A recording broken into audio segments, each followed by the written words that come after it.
What do you think? The fish cake is so tasty. It's not cooked. Not cooked? Little But bit why is more. it so good? A bit more, a bit more. It's cooked, but she wants it a bit more done.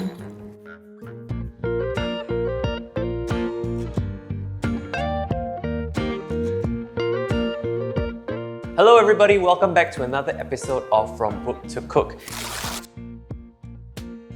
In today's episode, we'll be stepping into a Chitty Melaka kitchen and taking a look at an uncommon Peranakan dish that has been handed down through generations, Otak Blangah. Joining us in the kitchen today to make Otak Blangah is local author and passionate cook Tanya Pillay-Nair and her aunt, Aunty Danam. Hello! Hi Tanya! Hello Aunty Danam, so nice to meet you guys.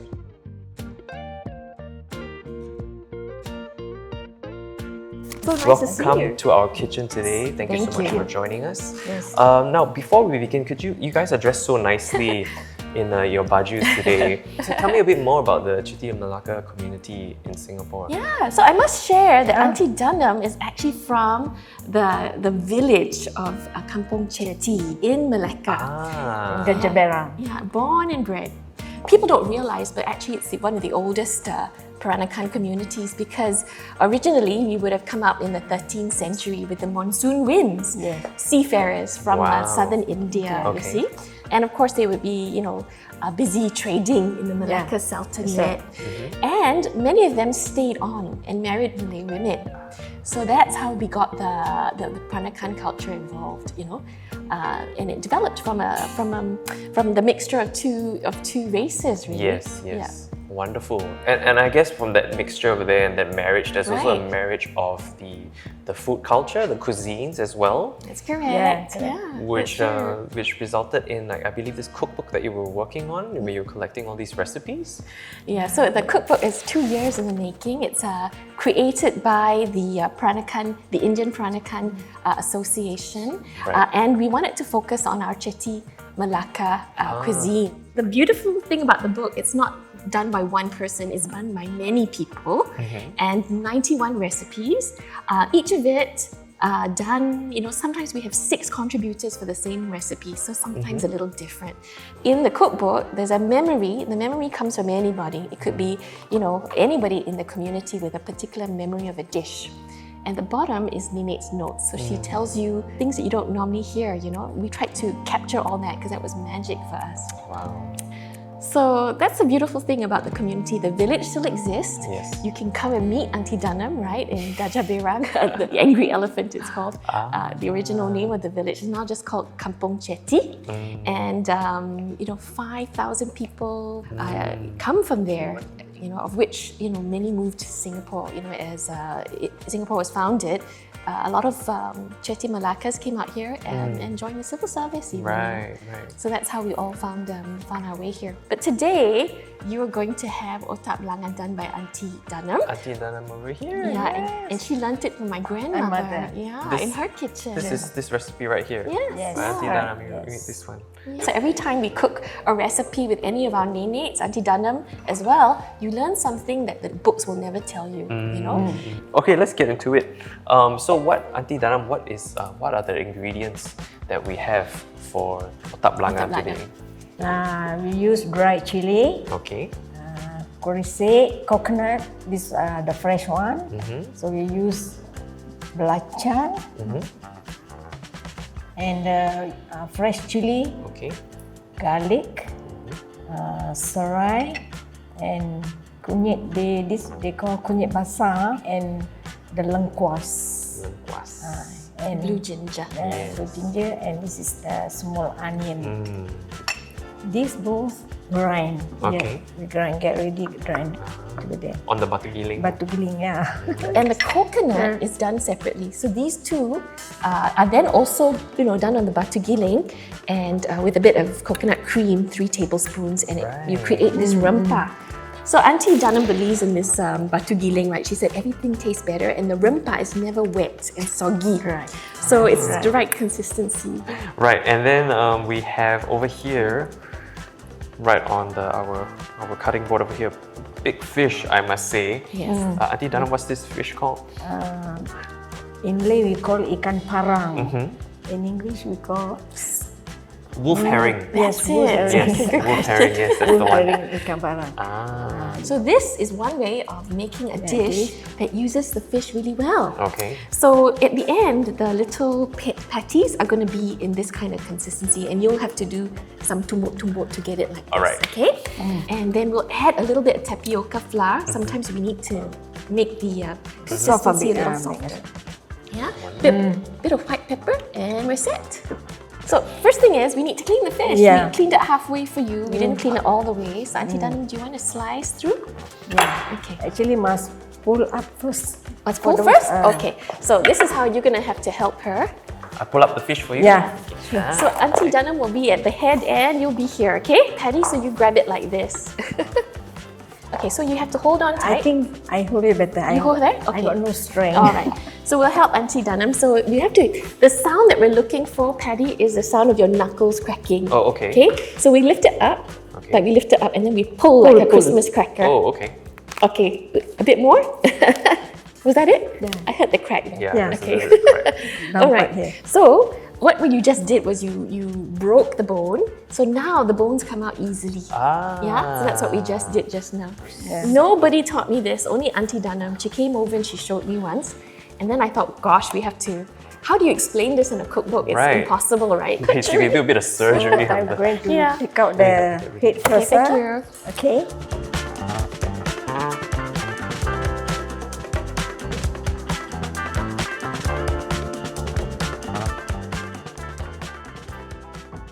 All right, next step. Yeah, so there's a way of actually doing that against the grain, right, Aunty Right. Danam? And it will come out easy. So you must give it a go. So that's what you're... Yeah, and then you don't pick up any of the long bones. I see. She's found a few, so we have to remove them.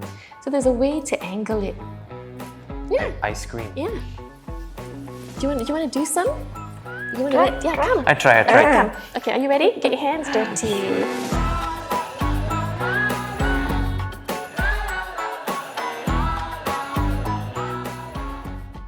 All right, next step.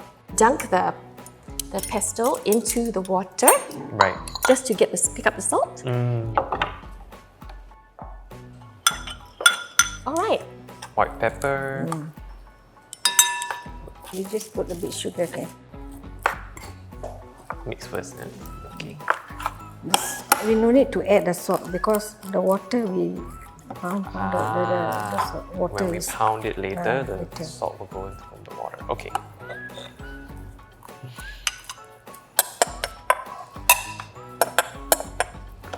Okay. So now some tapioca flour. Okay. So when you do like this, you just agar-agar, you know, roughly. Yeah. Later we add some more. Okay. Halfway we have to do this one. Okay. Okay, so salt water. Yeah. This, and I'm guessing for this one, I'm going like this. So this would take us at least a good hour to do, you know, just to get it right. Well, I guess mine is a negative example. It's okay, yeah. It's like but a- see, it starts to get a little bit mushy and Yeah, and has a kind of spongy yeah. consistency, But you see, right? Aunty Danam's one is like so. Yeah, because not the same plate, right? This is open. Okay, so now she's going to make it into patties, the kind of size that we need later. Sure, squeeze up. I will rinse my hands. Okay, I'll get some I have gloves to on. make like that. Oh yeah, so this part patty is quite funny. It's called Yeah? the baling. Baling is to Baling. throw. So when Right. you throw, that's how you get your ball, the balls. What does this achieve? So it gets that even gets a more spongy type consistency. Do you want to try to throw it as well? You want to baling too? Yeah. Okay, I Let can him do try. it? Okay, so there's your glove. Thank you. Baling. Yeah, throw Baling it. this. Right. It's like, this is quite fun actually. Yeah, therapeutic. All right, we can start making the patties. What do you think? Yeah, we can actually start to make them. So do you know we have something called Parachu? Parachu. Parachu, and Parachu is ancestor worship for the Chitty Melakans. Ah, yes. It's very similar, you know, to what the Chinese would do, right? But we have to prepare a meal, dishes that the deceased loved one would have enjoyed eating. And sometimes it can be as many as 17 dishes, right, Aunty Danam? 14, 15 dishes, and all done on a banana leaf. And the reason why I tell you this is because when we cook that, you can't taste it because it's an offering. And you have to cook it authentically, so you cannot use a blender. Right. You have to use old-fashioned steamers. Yes. No modern appliances traditionally. Right. Yeah, you can't even talk as you're cooking. Ah. Yeah, so you have to do it in silence. So interesting. Yeah, you can't smell it because that's like almost like tasting it. So I can't smell the dish and say, oh, it smells nice. Not allowed to do any of that. Let me see how Aunty Danam does it first. There you go. Learn by watching her. Yeah, that's the size of it. Okay, so I'm just gonna see how much Yeah. you pinch off. Yeah. Like that. Like a ping pong ball. Ping pong ball. I love that.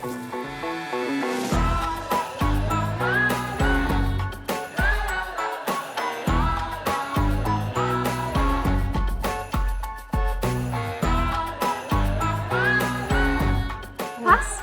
Can? Senono or tak senono? Senono is you pass. So I think Nenek will definitely let you stay on in the kitchen. All right. Okay, so what's next? What's next? Okay, the next is the easy part. So now we make the lauk. Lauk, okay. Yeah. So this is the gravy. And this is a blangah. So can we tell Paddy what the blangah is all Yeah, what's the about? blangah? This pot, before you want to make use, you have to fry the coconut dust. Then have to soak for 1 or 2 days. Wow. If not, this mud, when you cook, the mud smell. Mud taste, huh? Mud taste. So they also say that the first time you use this pot, it will draw out the salt. So just be wary that if it's the first time, you want to put a bit more salt in your dish. But this has been happily used quite often, so we're okay with that. Yeah. Well seasoned, nicely burnt. The thing about this pot as well is it can't go on a high flame because it cracks. Yes. Okay, slow fire for you. So no need oil to No fry need. the No, rempah. It's almost like a boiled rempah. So I turn it on low. Some of them can use daun pisang and bake. Can use daun pisang also, bake. So for that you'd have baking. less liquid, more cream. Just change the consistency. So like the otak that you know, that you get a lot of, is always wrapped in a banana leaf of some kind, right? So here we are just making it a little bit more watery. But like Aunty Danam said, you can cut down on the liquid and then wrap it in a leaf. So that's why this is called Otak Blangah, because Blangah is the pot. Blangah, Right. yes. Yeah. Okay, look at that color. Isn't it beautiful Yeah. color? But I love it because when Aunty Danam made it for me, she made it nice and thick. Because when I was, trying to redo this old recipe, This is coconut. yeah, we didn't realize. So that's the original grisik coconut, Which is white the coconut. toasted coconut Yeah. flakes. And mixed with white coconut, about 40 grams of each, 40 grams to 20 grams of the grisik, and then 3 tablespoons of coconut cream, and that gives it its flavor, but it's not strong, Yeah, there you go, a bit of salt, and that's it. Oh, it smells really good though. Yeah. Okay, so this is limau perut, Okay. right? And then those shredded ones is a turmeric leaf. So we grow them in our gardens. We always have them in our gardens, and it flavors the lauk, the gravy. Sort of freshens it up a little bit, Yeah. right? Sugar. Sugar. Yeah. Because we never use the seasoning, so we use sugar. So is that the consistency that we're looking for, Aunty Danam? Is it not too watery? It's not Yeah. too dry. There you go. Fish goes in. Yeah. Our little fish cakes. See, she just taps it in, and then you never stir anymore because stirring will break it up. Yes. Oh, we'll need to help you, Aunty Yeah, Danam. can. Help you? Yeah. Put all around. Don't All put around. one place. Don't All put one around. place. Ouch. It's so sticky. Okay. Smells great, right? Yeah. If only they could smell it So from where good. they are. Yeah. Yeah. There's a very clear link, right, to Malay cuisine and all the ingredients and everything. So I'm glad you asked that question because people always forget that behind every Peranakan, there's always a Malay mother, right? Otherwise, how did we get our culture, our dressing, our language? Yeah, So correct. this, in many ways, in the book even, in our cookbook, you will see, very specific recipes that come from our Malay neighbors, our Malay friends and family. And interestingly, we don't use any pork in our dishes and we don't use any beef in our dishes, because a lot of our family have married outside correct. of the Hindu faith, right? So that means our table is really welcoming for everyone. And if need be, we can do vegetarian dishes too. In the same dishes, we can produce vegetarian versions, because much of the week, Chitty Melakas are vegetarian as well. Right. In the book, we also have 4 types of Rojak, because we explain that we are Rojak people. We're completely amalgamated and mixed. One of them is a Rojak patis, which is a very Malay Rojak, the one that you and I are familiar with, where we use that batu lasong to make the paste. And then we also have lo hei, Chinese lo hei, that for Chinese New Year. And we have a Rojak parut, which is like a scraped drawstring type sarut Rojak, and we also have Indian Rojak. So when the gravy like this, is it better to eat with rice or With rice, sometimes with rice? bread. Yeah. Bread also counts. Yeah. You're right. No, we made a decision to pair it with roti jala, but it's not usually that way. This one you put more. It's very aroma, very nice. Okay, here we go. Taste it.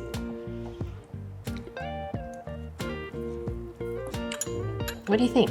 The fish cake is so tasty. It's not cooked. Not cooked? Little bit But why is more. it so good? A bit more. It's cooked, but she wants it a bit more done. So why are people not cooking this dish as often anymore? I think no one knows the recipe, I suspect. Because we Really? had to hunt for this recipe. We had to really, ask a lot of old timers and try to put it together. Well, not easy to find. Wow, so Tanya, you're cooking up a storm over there with our accompaniment Yes. for our Otak Blangah. So today we have roti jala. So our roti jala is actually meant to be very fine and thin and crispy. And it has to be at just as you sit down. So it needs to be a little bit crispy, a little bit brown, and we know when to turn it. Like this one is just right. There you go, that's yours. And we'll get Patty's ready in a minute.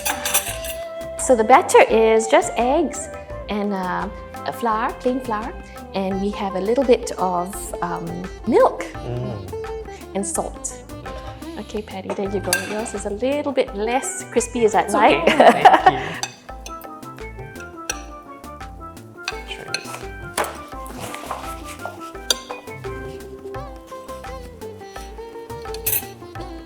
Boleh makan. So what do you think? How you feel? Okay. It's so nice. Nice. It's so... You can still taste like the freshness of the vegetables in the rempah. It's very nice, very clean. The spiciness is there. It's not too spicy. There's a nice kick in the pedas. Wow. What a feast. Duduk sekampung, lagikan rindu. Kononnya pula nun jauh di mata. Well, thank you so much, you to Aunty Danam and Tanya, for welcoming me to be part of this experience today. I really feel very privileged, actually. Welcome. Very honored to be cooking beside the two of you today and trying this dish for the first time. Such an uncommon dish. Yeah. Thank you guys. Thank you. Great. We hope you have enjoyed this episode of From Book to Cook. If you want to try your own hand at making Otak Blangah, head on over to the Viva Asia website for the full recipe, as well as other information on the culture and food of Chitty Melaka. Till next time, this is From Book to Cook.